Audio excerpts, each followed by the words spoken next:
presença, Senhor, para realizar os estudos, Deus, para a perda da palavra. Nos ajuda, Senhor, a guardar os nossos corações. A tua palavra, pois ela é santa. Ajuda cada um dos seus filhos, que nós possamos memorizar. Amém.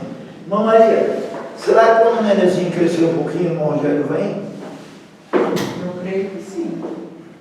Aleluia. Estou preocupado com o irmão Rogério e com o Fujão. Pois bem, então nós, a semana passada, começamos a falar da primeira carta de João.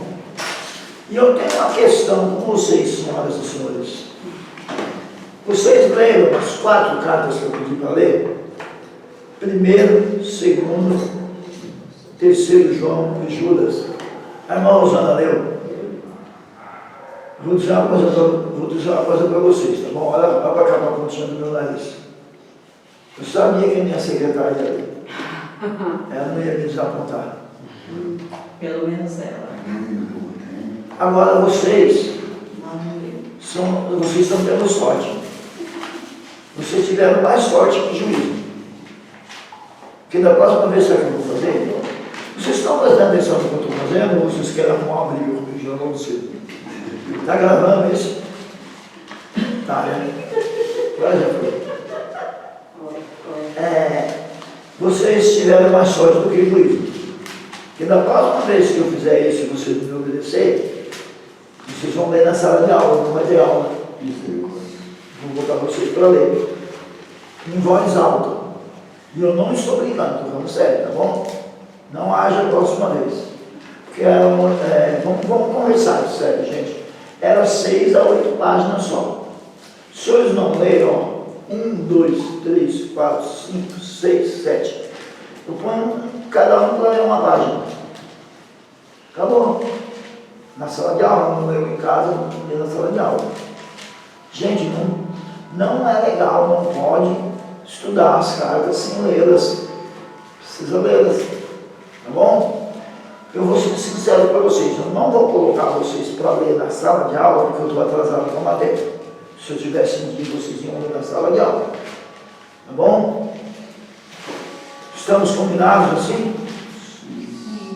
Não vão ler, porque eu estou atrasado com a matéria. Estou falando sério, senão vocês iam ler na sala de aula. Não pode. Eu vou ler essa semana, pastor. Pode ficar sossegado aqui. Tá certo. Até domingo eu leio. Então vamos lá, vocês estão absolvidos. Da próxima vez vocês lerão na sala de aula. Vamos lá, primeira carta do apóstolo João. Nós estamos no slide 81. Vamos falar sobre Cristo revelado. Se alguém quer acompanhar pelo slide, eu vou esperar um minutinho. Vai lá, slide 81. Cristo revelado. Pastor Silvio, brincadeiras à parte, meu irmão, eu estou muito motivado para estar lá amanhã, tá? Em nome de Jesus, o Senhor vai estar. Deus assim permite. Irmã Rosana, a senhora, por favor, o estudo é o crescimento da igreja. A senhora põe como eu não tenho slide, não vai dar tempo de fazer, a senhora põe na área de trabalho que nós vamos projetar, igual projeta a música. Aí das próximas vezes eu faço o slide. E aí depois o senhor vai escolhendo algum estudo que o senhor fizer para a gente implementar para o povo.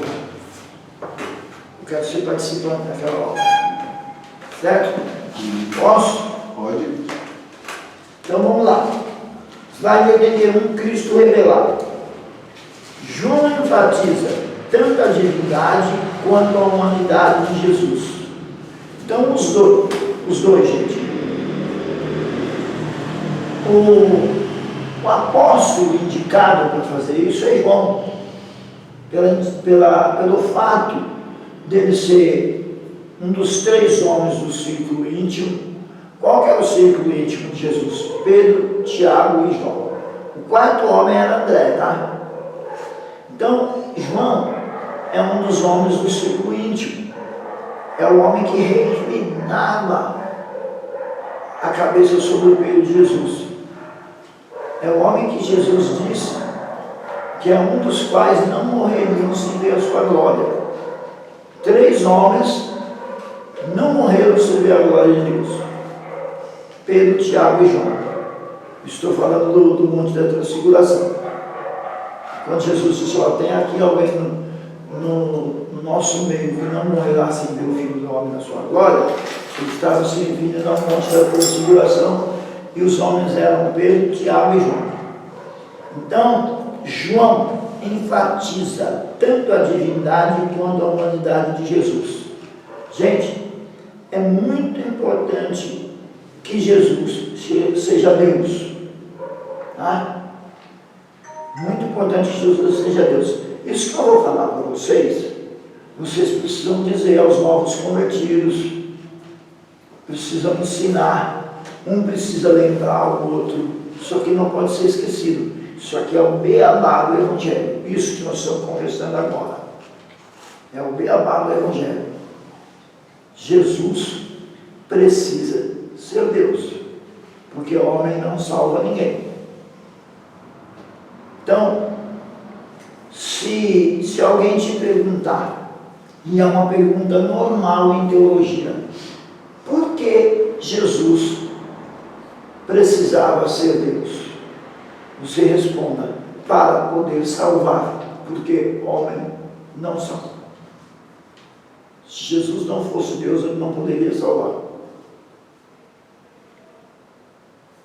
Jesus é Deus vindo buscar a humanidade perdida.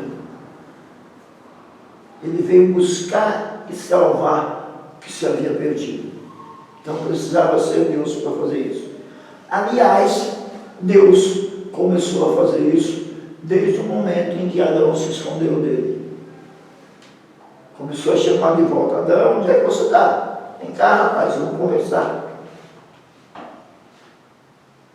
Não é o homem que chega a Deus, é Deus que chega ao homem. Depois que Deus chega-se ao homem, aí sim, aí o canal fica aberto para que o homem possa chegar. Mas primeiro Deus chega. Está escrito assim, ó: chegai-vos a Deus e Ele se chegará a vós. Mas isso é depois da crucificação. O caminho já está aberto. Tiago, irmão de Jesus, ele diz: chegai-vos a Deus e Ele se chegará a vós. Mas por quê? Porque o caminho já estava aberto por meio da cruz. Então é muito importante que Jesus seja Deus para poder salvar. Mas é muito importante que Jesus seja homem.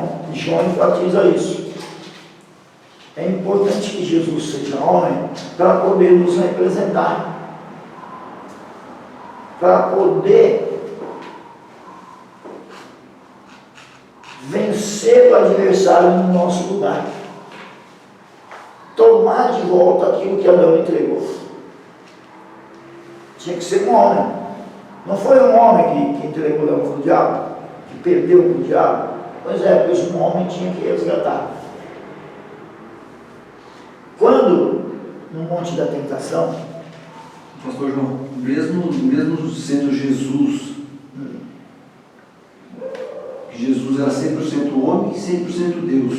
Ele não usou nada do seu poder como Deus para resgatar esse vamos dizer, essa se ele não perdeu, deixa eu ver se eu entendi. Se ele não usou nada da sua divindade para resgatar o homem, então, porque o senhor disse agora aí que o pecado entrou pelo homem, né? Tá, então me ajuda. Responde só o que eu te perguntar, para eu poder te entender. Veja se eu estou te entendendo. Aleluia. Glória. Amém. Eu estou tentando trazer ele aqui, pastor Edson. Eu estou tentando aqui entender como Luiz, porque ele está me fazendo uma pergunta muito importante. Então eu tenho que entendê-lo direitinho para poder ser produtivo. A pergunta dele é a minha resposta. Então deixa eu ver se eu entendi. Você está me perguntando se Jesus, para salvar o homem, fez uso da sua divindade? É essa a sua pergunta? A minha resposta é: fez. Ah, mas podia. Deixa eu complementar a pergunta. O senhor Não, falou, mas a primeira fase da pergunta eu consegui responder ainda. conseguiu responder. Ah, então vai para a segunda Agora fase. assim, ó, o senhor falou aí que o pecado entrou por um homem, Isso, certo? certo. Quem abriu o caminho para o homem chegar a Deus foi o próprio Deus, Jesus. Então, foi Deus, Jesus, que abriu esse caminho. O pai, o pai. Só um minutinho. O pai começou antes. Sim. O pai começou antes. Uma ideia agora pelo pai, né? Pelos três. Aí, o pecado entrou por um homem. Para redimir esse pecado aí, foi por um homem, Jesus, homem, ou Jesus, Deus? Por Jesus, 100% homem e 100% Deus. E agora eu vou explicar. Meu irmão, por favor, acompanhe a explicação. Se o irmão não entender, você diga: pastor e professor, eu não entendi, que eu não explico de novo. Por quê? Veja bem, o homem foi feito por Deus. Então o homem, ele é a coroa da criação. O homem é a coroa da criação. Nós não somos um animal qualquer como os outros. Nós somos a coroa da criação. E aí o que aconteceu? Quando o homem perdeu-se de Deus, a iniciativa de resgatar a sua criação foi dele. Foi ele que procurou Adão, perguntou: onde você estava? Como se ele não soubesse. O que é aquilo? É Deus se apresentando para a reaproximação. E Deus foi fazendo isso. E continua fazendo isso. Tá? Então, precisa ser Deus. Porque só o Pai pode, só quem criou pode resgatar. O homem não pode autossalvar-se. O homem não pode autossalvar-se. Até aí tudo bem, querido? Classe, até aí tudo bem? O homem não pode autossalvar-se. Então, Deus vem de encontro com o homem. Mas, para que haja justiça no mundo espiritual, porque Deus é amor, mas Deus também é justiça. Para que a justiça de Deus não seja maculada, não é por causa de Satanás não, tá? Esquece essa história. Satanás não está com nada. Satanás não está com nada. Não é por causa de Satanás, é por causa da justiça de Deus. Satanás não está com nada. Porque nós tínhamos uma dívida com Satanás. Gente, isso é heresia, tá? Nunca ensinem, não aprendam e não ensinem a teoria do resgate a Satanás. Satanás não recebeu resgate nenhum. Ele não tem direito nenhum. Ele não criou nada. Então o resgate não foi pago a Satanás. O resgate foi pago a Deus. Porque a justiça de Deus, a santidade de Deus foi ofendida pelo nosso pecado. Satanás, deixa ele para lá. Então, a justiça de Deus, tendo sido ofendida pelo nosso pecado, para que houvesse um equilíbrio entre o amor e a justiça, foi necessário o Calvário. Para equilibrar. Porque a justiça, ela estava mais pesada do que o amor. Vocês estão entendendo a minha linguagem? A justiça estava mais pesada que o amor. Para equilibrar o amor e a justiça de Deus, foi necessário o Calvário. Porque o próprio Deus aprove ao próprio Deus se reaproximar. Ele está virado conosco e ele, através do seu Filho, se reaproxima. Mas tinha que ser um homem. Porque quem entregou o domínio a Satanás, o mundo jaz no maligno e vai de mal a pior. Quem entregou unindo ao maligno foi um homem. Então tinha que ser um homem, gente, isso é profundíssimo, tá? Isso é profundíssimo. Tinha que ser um homem, irmão Luiz, e classe toda, para resgatar. Tinha que ser um homem para resgatar. Então ele precisava ser Deus para poder salvar. Porque homem não salva. Segura aí um pouquinho agora, não pergunte agora, por favor. Ele tinha que ser um homem, ele tinha que ser Deus para poder resgatar. Porque homem não tem poder para salvar. Mas ele tinha que ser homem para poder representar. Salvar uma coisa e representar a outra. Então, como Deus, ele salvou, como homem, ele representou. E as duas coisas tinham que estar unidas. Agora esclareceu melhor. Lúcifer não, Satanás. Simplicidade, isso aí, né? Para entender. E aí vem Paulo e diz, ó profundidade, tanto do conhecimento quanto da sabedoria. Que coisa tremenda. E aí, Satanás, no Monte da Tentação, ele fala para Jesus assim, ó, está vendo tudo isso aí? Tudo isso te darei, se prostrado me adorares, porque a mim foi entregue. Quem entregou? Adão. A mim foi entregue. E ele podia realmente dar a Jesus. Se Jesus tivesse topado, ele tinha autoridade para dar. Estava na mão dele. Adão havia entregado. Está vendo aí toda essa riqueza, dinheiro, casa, carro, né? Tudo isso aí. Sabe o que ele queria? Ele queria ser adorado. Ele falou, tudo isso te darei, se prostrado me adorares. E aí Jesus mandou ele pegar o meio. Vai de Satanás. Porque só ao Pai servirás e só a Ele adorarás. Então ele tinha que ser Deus para poder salvar e homem para poder representar. Tá? Tinha que ser, não tinha como. E João é o homem certo para dizer isso. João enfatiza tanto a divindade quanto a humanidade de Jesus, declarando que Deus entrou na vida humana através dele. Deus entrou na vida dos homens através de Jesus. O Verbo se fez carne e habitou entre nós. Sabe, uma coisa, é um drama se entender essa questão. Porque pensa na tristeza do pai de abrir mão do filho, mas pensa também na alegria dele de saber que era o caminho para ele resgatar a criação dele. A quem enviarei e quem há de ir por nós? Lembra disso? A quem enviarei e quem há de ir por nós? E aí Jesus diz, eu vou. Desde o princípio do livro está escrito acerca de mim. Eu vou. A quem enviarei, quem há de ir por nós? Um teste do cristianismo é a crença correta sobre a encarnação.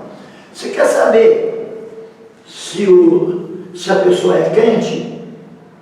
Teste a maneira como ela crê na encarnação.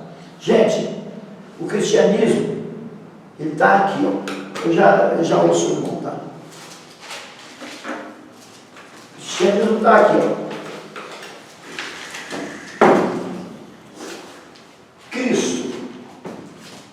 Cristo.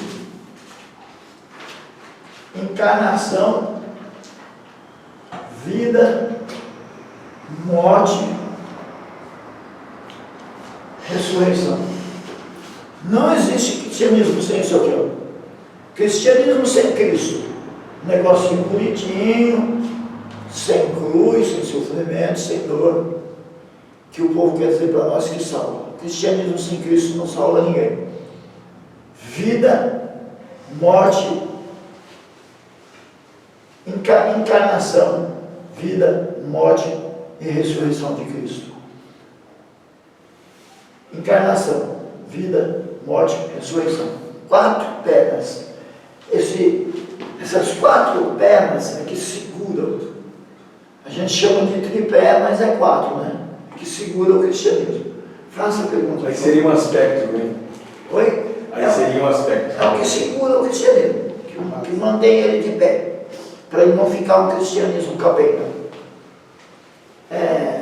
Pois é. 1 Coríntios 15, 21. Eu fiz aquela pergunta lá e ficou meio confuso ainda para mim. Está escrito assim, ó. Visto que a morte veio por um homem. A morte veio por um homem. Esse homem é Adão.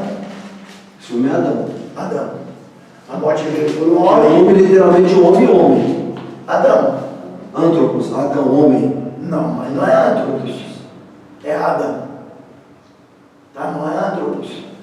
Apesar de que nós não estamos numa aula de línguas, mas já que não quer definir pela língua, não use Antropos. Antropos é qualquer homem. O pecado não veio por qualquer homem. Então, porque O pecado veio por Adão. Então, eu li esse versículo aí, o senhor citou esse versículo aí, me deu uma curiosidade aí, e eu procurei lá no dicionário lá, para mim está escrito assim, ó, visto que a morte veio por um homem, e eu fui procurar o que é esse homem, também por um homem veio a ressurreição dos mortos. E eu fui procurar esse homem também aqui, que o apóstolo Paulo escreveu aqui, o significado dessa palavra homem, que veio a morte, e desse homem que veio a ressurreição dos mortos. Por isso que eu perguntei para o senhor. Tá. Esse homem, esse... Tá, não, segura um pouquinho. Quando você olhou lá, você olhou no texto grego, Sim. qual a palavra que está lá para homem? Antropos. Antropos. Tanto como... Tanto aqui Como veio para Adão, como para Cristo. está Antropos. Os dois homens estão Antropos. Homem, humanidade. É. Tudo bem. Humanidade, está Antropos. Por um homem, um Antropos, um ser humano, veio a morte. Certo. Por um homem, porque ele se fez homem, veio o quê? Deu Veio a ressurreição dos mortos. Aí por isso que eu perguntei para o senhor, quando Cristo morreu para vir a ressurreição dos mortos, para consumar o plano dele, da salvação, ele morreu. É claro que ele morreu como um homem ali, literalmente, mas ele usou alguns atributos de Deus, de Cristo, do poder dele. Respira fundo, conta até 3. Se o senhor tem noção do que o senhor está fazendo? Está falando uma coisa aí que como é que deu para morrer? Não, o que está acontecendo é que você Nem os dois Atividade vai morrer. Espera um pouquinho, respira fundo. Sabe o que está acontecendo? O senhor está fazendo mais que uma pergunta. Então vamos lá.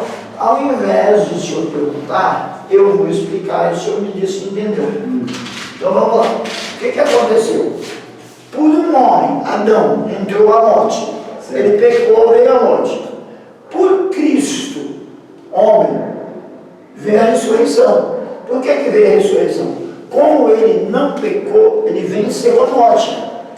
Quando ele venceu a morte, ele trouxe a ressurreição. Nós só temos direito à ressurreição por causa da ressurreição dele. É só isso que Paulo quer dizer e mais nada. Não coloque mais nada nesse texto. Porque às vezes a gente, não fica triste comigo, mas às vezes a gente quer colocar no texto mais do que ele significa. Principalmente o teólogo brasileiro. O teólogo brasileiro tem esse costume de querer colocar no texto mais do que o texto significa. O texto significa só isso, tá bom? Adão pecou. Quem peca traz o quê? Morte. Cristo não pecou. Se ele não pecou, ele fez o quê? Ele venceu a morte por meio da ressurreição. E nos deu o direito de também vencermos a morte por meio da ressurreição. Não procure mais nada no texto, por favor. Porque não tem. Tá bom? Por mais que seu coração arda para procurar, não vai não. Porque o texto significa só isso. Tá bom? Não adianta eu querer satisfazer a nossa ansiedade. Eu também queria que tivesse mais coisa, mas não tem. O texto é só isso. Tá bom? Não, tá bom ou não? Tá bom, tá bom. Não, tá bom, não tá bom, mas tá bom. Olha lá. João é Batista. Até porque, irmão Luiz, Existe uma coisa chamada intencionalidade do texto. A teologia boa, ela não se faz daquilo que nós queremos que o texto signifique. O texto ele já tem o significado dele. E o significado do capítulo 15 é o poder da ressurreição. Sim, eu acredito, pastor João. Mas o que o senhor falou aí, no comecinho aí, o senhor falou assim, o homem, entenda que eu vou perguntar. Tá. Eu acredito que Cristo Não, é o você vai Salvador. perguntar, ou você vai falar o que você Não, quer. eu acredito que Cristo é o Salvador. Ele morreu, ressuscitou e ponto final. Eu acredito nisso aí. O senhor falou assim, o homem não tem condições de salvar ninguém. Não tem mesmo. Aí por isso que eu fiz a pergunta. Cristo morreu como homem, literalmente como homem, ou ele usou os atributos divinos? Tá, então tá bom. Para aí. Existe uma coisa chamada união hipostática. É a união das duas naturezas. Deus não morre. Deus não morre. Deus não morre. É por isso que ele tinha que ser homem e tinha que ser Deus. Ele tinha que ser homem para poder provar a morte e tinha que ser Deus para poder ressuscitar. É por isso que só seria ele.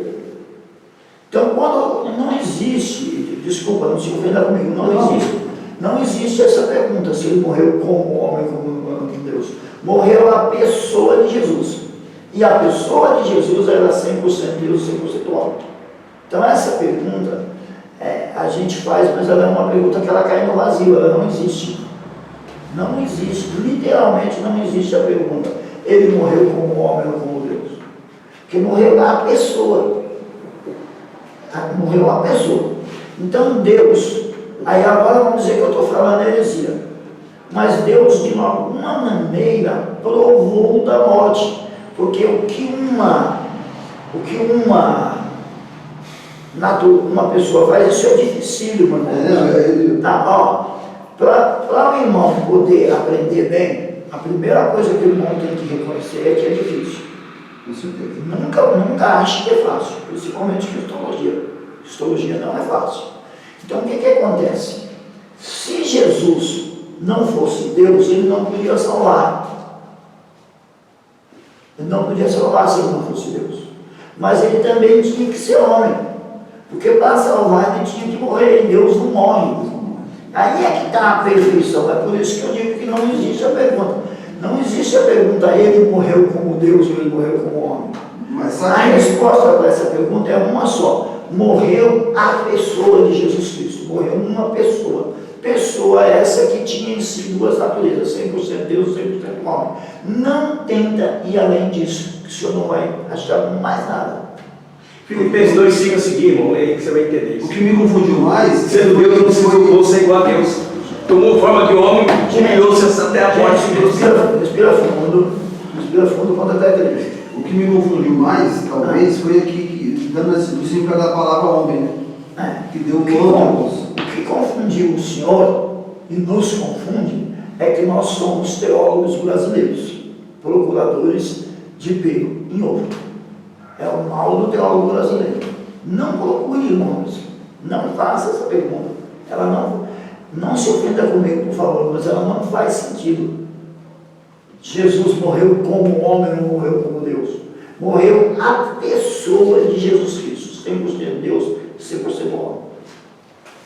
Não faça mais essa pergunta nem para você mesmo, porque você não vai achar outra resposta não ser essa. Entendeu? Morreu a pessoa de Jesus Cristo, 100% Deus e 100% homem. Precisava ser assim. Esse é o grande mistério. É isso que Satanás não sabia. Isso que Satanás não sabia. Satanás não sabia isso. Esse é o grande plano de Deus que Satanás não compreendia. O mistério da encarnação. Tanto é que Paulo chama de mistério. Mistério é uma coisa difícil de se entender. Ele não sabia.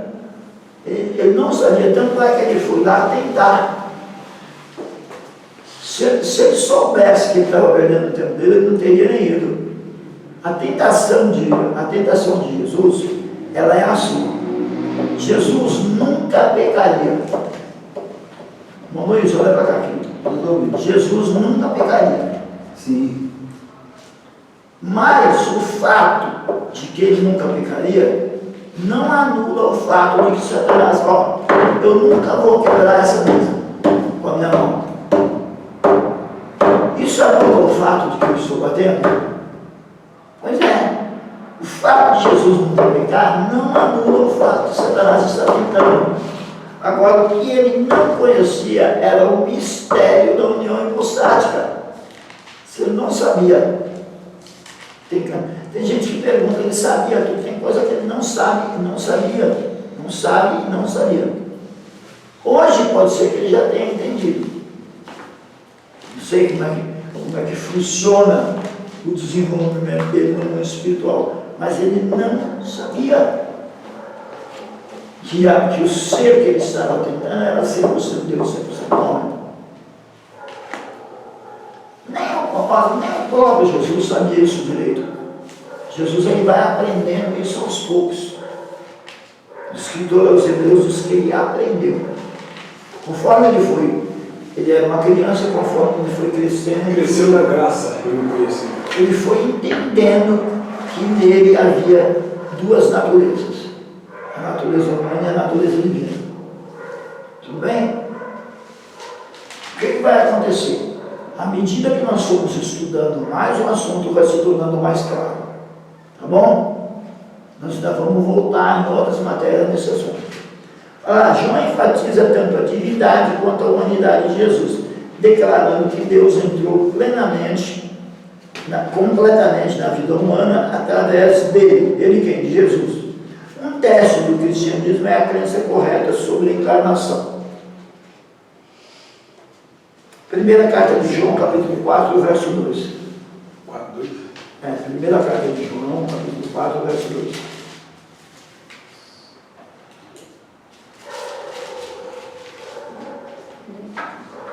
Capítulo 4, verso 2. Por favor.